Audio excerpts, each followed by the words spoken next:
The Los Angeles Clippers are officially cooked.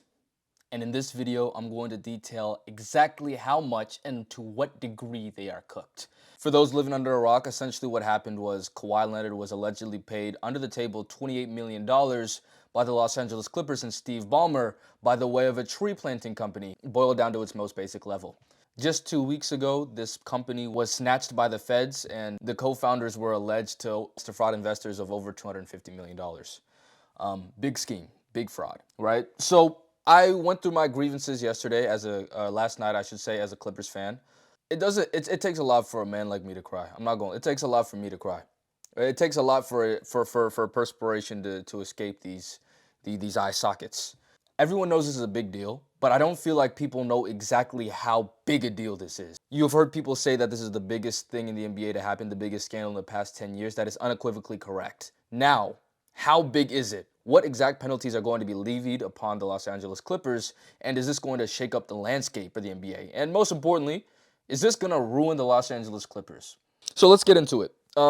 First and foremost, Steve Ballmer, also most notably, wired this company $50 million about a month or two, around the same time that Kawhi Leonard, with his KL2 Aspire shell company, to get money from Aspire, KL. So this is looking a lot like a quid pro quo. You scratch my back, I'll scratch yours. This is something that Mark Cuban, who was on the Pablo Torre show just earlier today, saying that he's Team Ballmer because he doesn't believe that Steve Ballmer could do something this stupid. And he said that if Steve Ballmer were to go through with this, he would have paid an arm and a leg to make sure this company didn't go bankrupt. Because of the records that became public due to this bankruptcy, that's how Pablo was even able to get into this place in the first place and kind of shake up the entire NBA world, right? I say all that to say, Mark Cuban thinks that Steve Ballmer had nothing to do with this. There were so many mistakes made along the way that there's no way that Steve could have been involved. The one thing that he believes can really be the truth is that Steve Ballmer was not involved whatsoever. This was actually a ploy by the Aspiration company, the fraudsters, to kind of sweeten the deal. They got $50 million from Steve Ballmer. Oh, we want to keep this guy happy. Who's his best player? Who's the crown of his eye or something like that? I forget what it's called. But who's that guy for him? It's Kawhi Leonard. Let's throw him an endorsement deal. Say he doesn't have to do anything, sweeten the deal, and, make sure that we're keeping Mr. Ballmer happy, right? Now, the issue with this theory, it sounded pretty good on paper. I'll give it credence to some extent. If it weren't for the fact that Steve Ballmer, just last night, which caused all my woes, went on let's go ahead and just search it up. Steve Ballmer, ESPN. Went on ESPN to talk about how he had no clue, zero clue, Aspiration had any sort of dealing with Kawhi Leonard, which leads you to think, which leads you to ponder, right? It kind of leads you to ponder.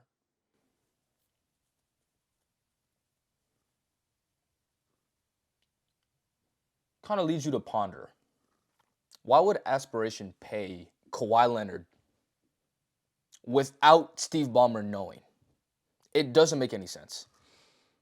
If you want to keep Steve Ballmer happy, you want to keep your largest investor or one of your largest investors happy, who paid you $50 million, why wouldn't he know about that? Why wouldn't he know that he's keeping good care of you? Because it is against the law. The CBA, I should say, the collective bargaining agreement, which I have right here, very handily dandily downloaded for situations, unfortunate situations, like these. We go to circumvention in the CBA, the NBA CBA, circumvention. We go to Article 8. We're not going to read too much of this. None of us are here for that. So basically, what it's saying here is don't do any agreements that circumvent the intention of parties as reflected by all parties of this agreement, which includes the NBA. Essentially, don't scam us.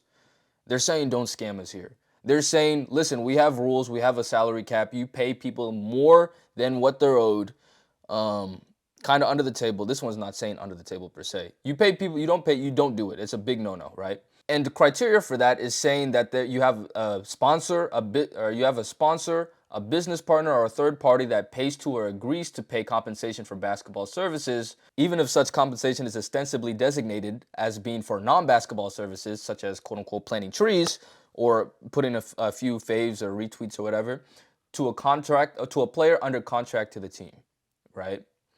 And an agreement like this would be a third party or business partner that is substantially in excess of fair market value of any services to be rendered by the player for such sponsor, aka not doing a damn thing.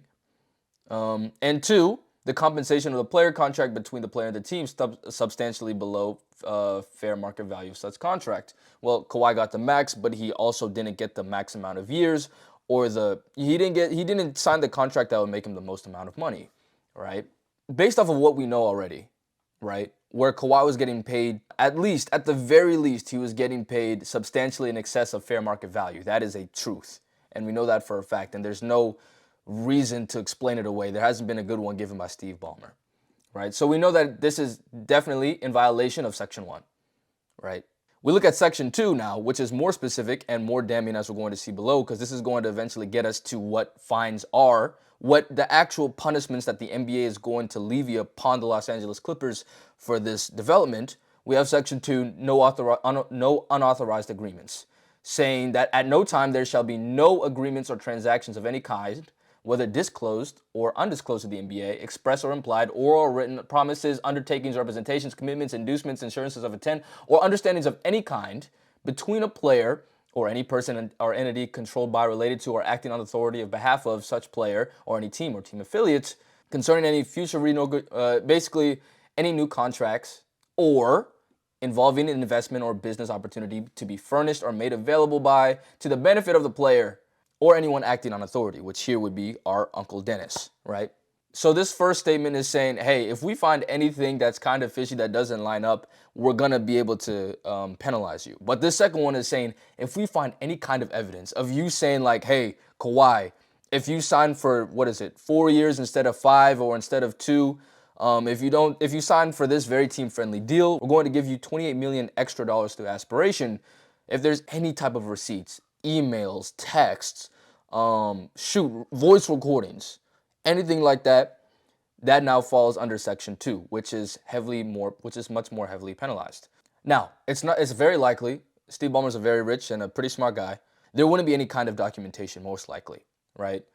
They might be able to kind of skirt away from this, and if that is the case, if they only fall under the Section 1 violation, then that means that Adam Silver, if they find them guilty based off of the evidence they have now, right? This is the very real penalties that the commissioner is able to give this team.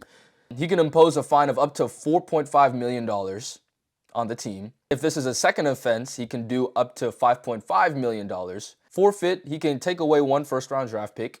He can void, this is the very important part of the contract, he can void any player contract, negotiation, extension, etc. He can void the contract for anyone who is involved, or for the player who is involved. And void any other contract and void any other agreement found in Section 1 above. So that sucks. That does suck. That sucks a lot.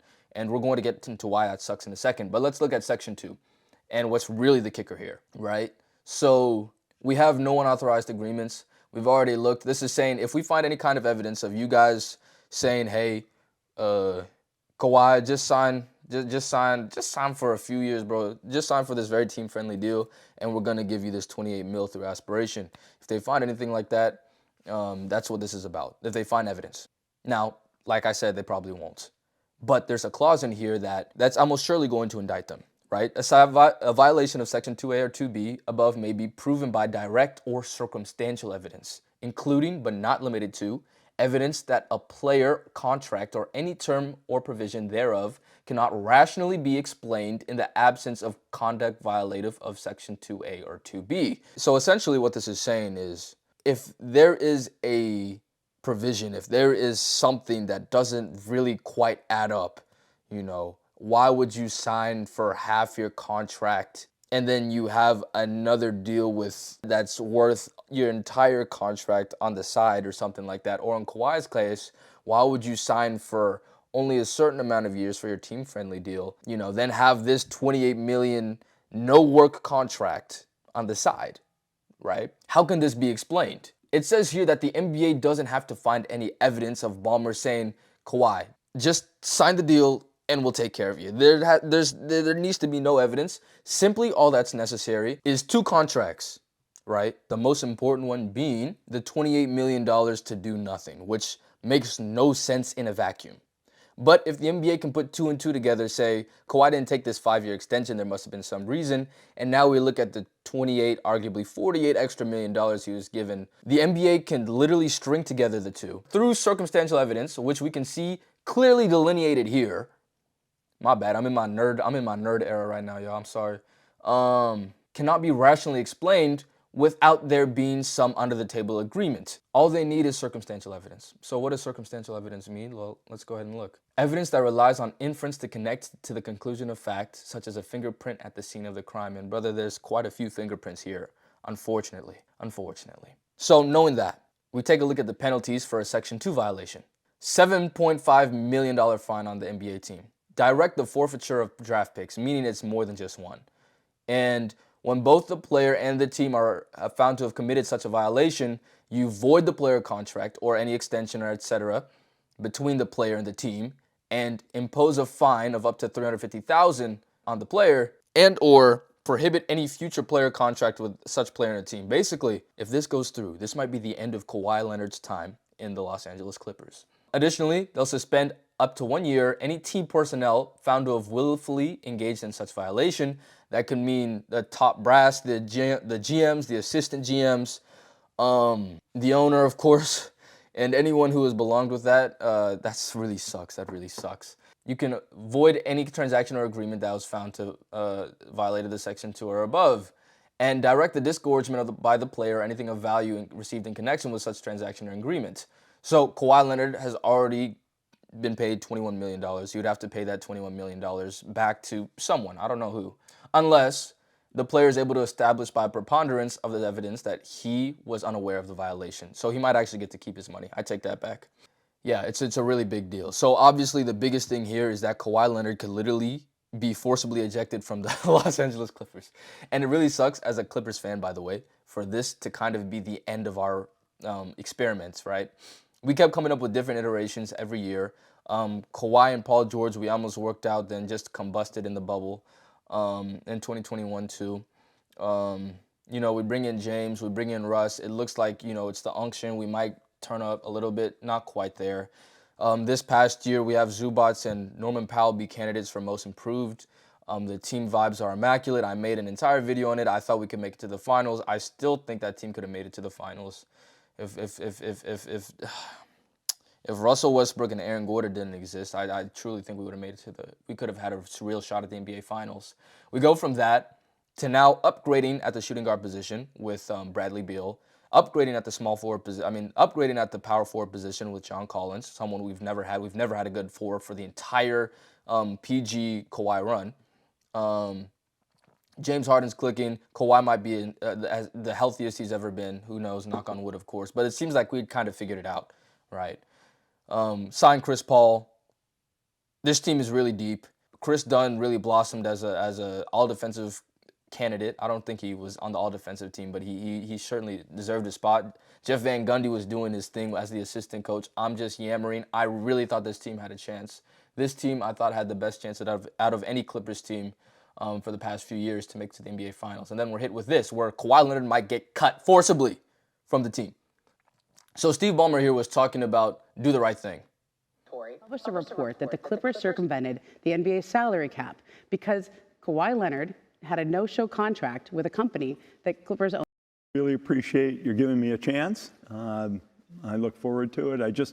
Up front, I want to say one thing very clearly.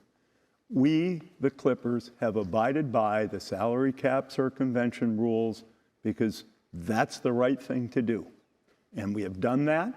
I happen, for what it's worth, to think it's a very important rule in terms of promoting competitiveness and equal playing field across the league. But whether I agreed with it or not, it's the rule. And we've absolutely abided by that. So how do you define that rule? Clippers were fined $250,000 in salary cap, circumvention related, in 2015. He was a new owner, whatever, who cares? It's not a big deal. This was a whole PR, Hail Mary kind of saying we have to save face in any type of way.